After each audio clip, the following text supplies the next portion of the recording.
E aí pessoal, tudo bem com vocês? No dia 28 de março, quando der a largada para a primeira etapa do Mundial de Fórmula 1 2021, nós estaremos presenciando um fato histórico dentro da categoria, que é o retorno do sobrenome Schumacher para dentro das pistas da Fórmula 1. O alemão Mick Schumacher, filho do Michael Schumacher, um dos maiores nomes da história da categoria, disputará sua primeira prova oficial na Fórmula 1. Correndo pela equipe Haas. No decorrer de toda a história da Fórmula 1, nós tivemos alguns filhos de campeões mundiais que participaram da categoria. Tiveram a oportunidade de dar as caras nas pistas onde seus pais viveram os dias de glória. E no episódio de hoje, eu vou trazer quem foram esses filhos de campeões mundiais, o que eles conseguiram conquistar dentro da Fórmula 1 e quais deles podem servir de exemplo para o alemão Mick Schumacher chegar ao protagonismo dentro da categoria. Vamos lá?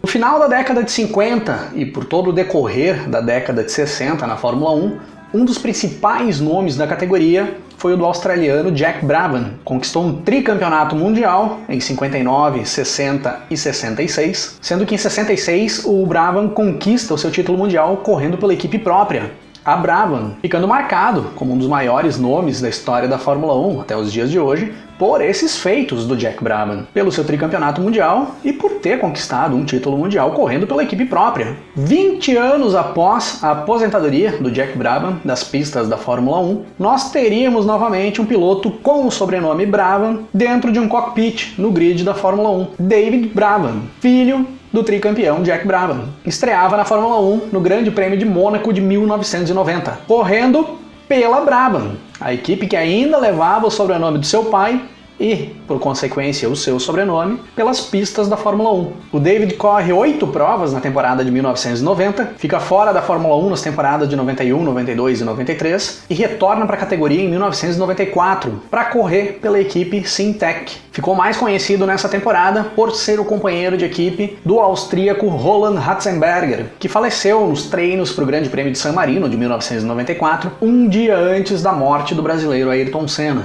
E o David corre até o final da temporada de 1994, abandonando definitivamente a categoria ao final da temporada para se dedicar a outras pistas de outras categorias. Disputou 24 provas de Fórmula 1 na sua carreira, mas nunca chegou a marcar um ponto sequer. Cuidado aí na frente.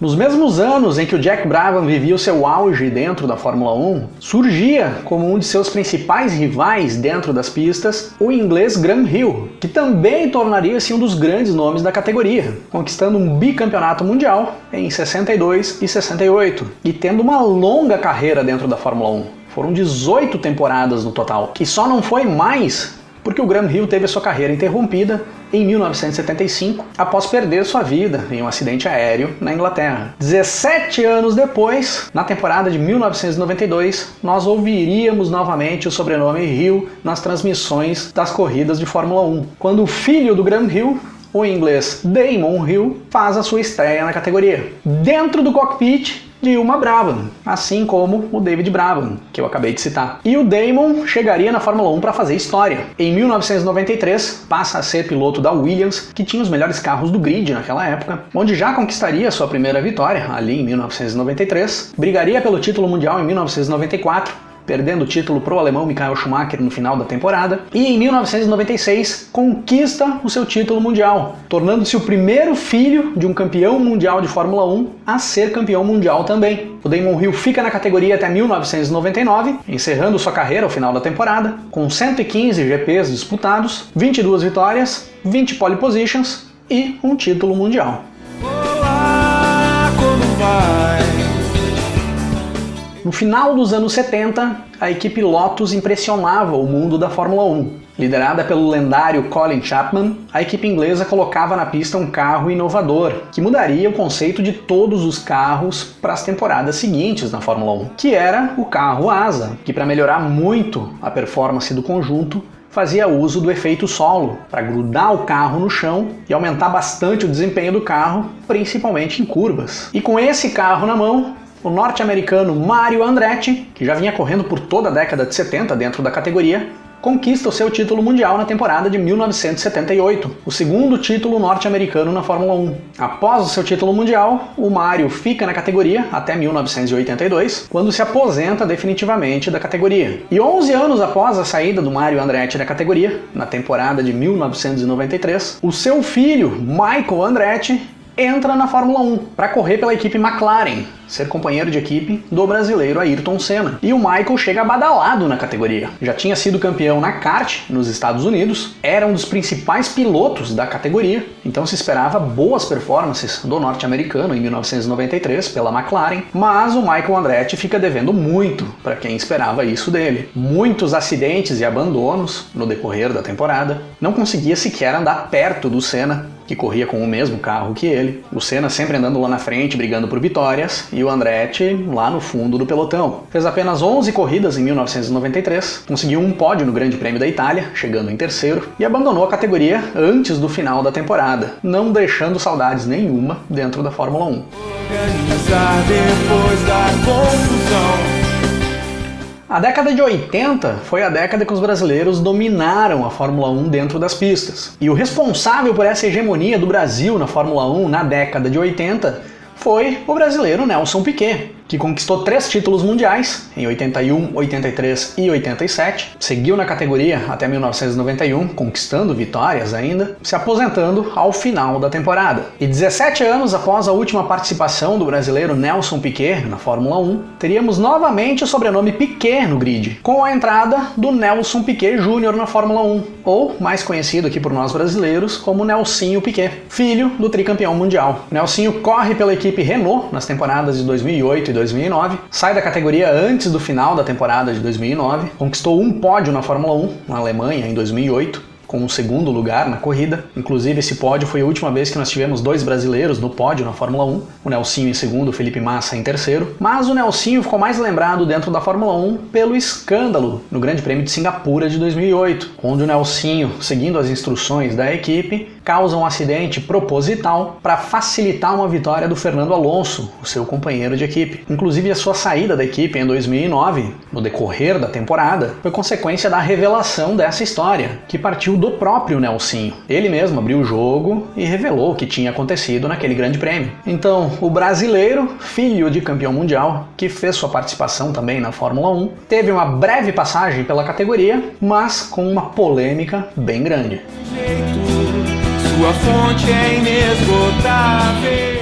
A temporada de 1982 de Fórmula 1 foi uma das mais conturbadas da história. Greve de pilotos, protestos, graves acidentes, com tragédias, acabaram marcando aquele ano de 1982. E no meio dessa bagunça toda que foi aquela temporada, surge um campeão improvável, o finlandês Keke Rosberg, que não era a sombra dos favoritos a levarem o título naquele ano, correndo pela equipe Williams, que estava longe de ser o melhor carro do grid. E o campeão Keke Rosberg, de 1982, fica na categoria até o final de 1986, quando se aposenta definitivamente da Fórmula 1. 20 anos depois, em 2006, estreia na categoria o alemão Nico Rosberg, filho do finlandês Keke Rosberg. E o Nico chega na categoria também para fazer história. Corre 4 temporadas pela equipe Williams, a mesma equipe a qual seu pai tinha sido campeão lá em 82, e 7 temporadas pela equipe Mercedes, onde conquista o seu título mundial em 2016, a sua última temporada na Fórmula 1. Torna-se ali o segundo piloto da história da Fórmula 1, filho de campeão mundial, que também conquista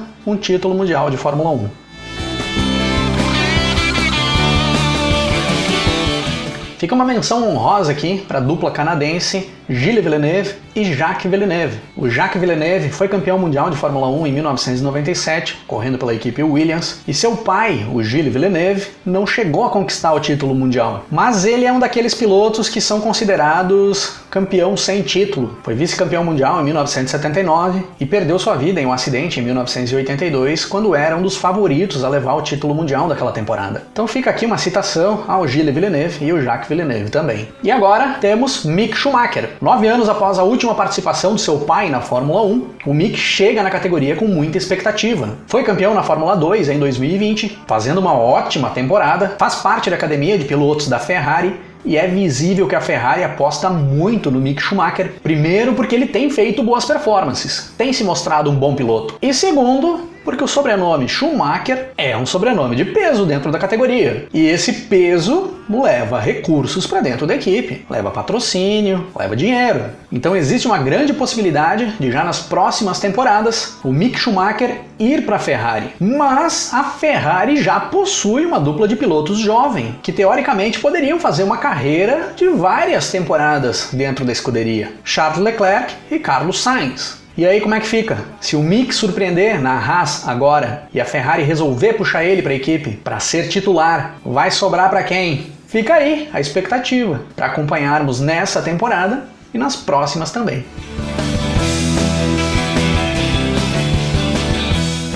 Eu sempre faço um preview desses pilotos de agora, da temporada atual, para fazer um comparativo com qual dos pilotos citados no episódio o caminho deve ser mais parecido. Mas hoje eu vou deixar para vocês com qual dos filhos de campeões mundiais da Fórmula 1 que correram pela categoria também, o alemão Mick Schumacher pode ser comparado. Vocês acham que o Mick Schumacher tem condições de seguir um caminho parecido com Damon Hill e Nico Rosberg e conseguir conquistar um título mundial? Ou vocês acham que ele teria potencial para conseguir mais ainda e fazer um feito inédito, conquistar 2 ou mais títulos mundiais, coisa que nenhum filho de campeão mundial conseguiu até hoje? Ou vai ser mais parecido com o David Brabham, o Nelsinho Piquet, o Michael Andretti, sem grandes feitos dentro da categoria? Se o Sainz e o Leclerc vierem fazer um bom trabalho dentro da Ferrari, agora na sequência, a Ferrari vai sacrificar um deles para apostar no Mick? Escrevam aí nos comentários o que vocês acham que vai acontecer. Como vai se desenhar o caminho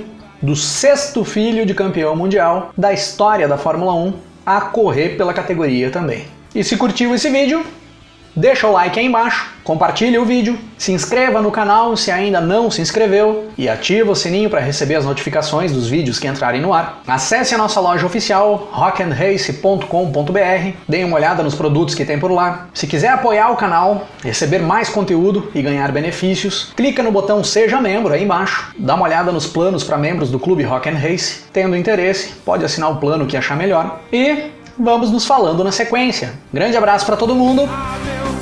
Até mais!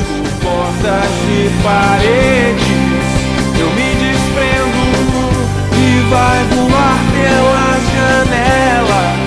O que não gosto, organizar depois da confusão. Sou muito rápido pra parar, eu nunca tive freio.